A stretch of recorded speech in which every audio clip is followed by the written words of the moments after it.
बिस्मिल्लाहिर्रहमानिर्रहीम। मैं हूं डॉक्टर तैयब अजीज़। आप देख रहे हैं अजीज़ एग्री फार्म यूट्यूब चैनल।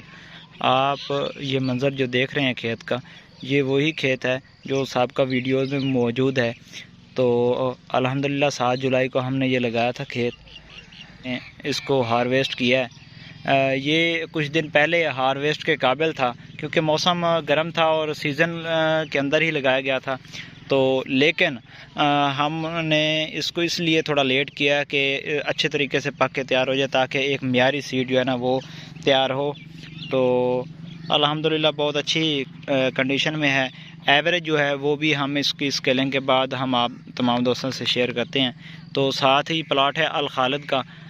ये अभी मुंजरें बाहर निकालियाँ निसारा इसने मुकम्मल किया है। तो ये दोनों एक ही दिन में तकरीबन लगे थे। तो लेकिन 1847 पक के आज हार्वेस्ट भी हो गया है।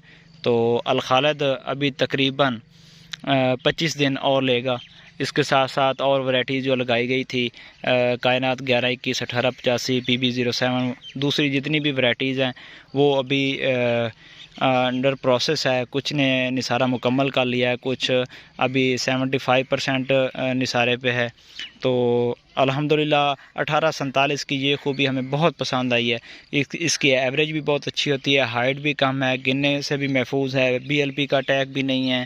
उसके साथ साथ बाकी जो अखराजात हैं इजाफ़ी जो हम करते हैं सुनियों के लिए, बहुत ज़्यादा हमें जो मैनेजमेंट करनी पड़ती है, पानी के अखराजात ज़्यादा, उसकी भी बचत होती है।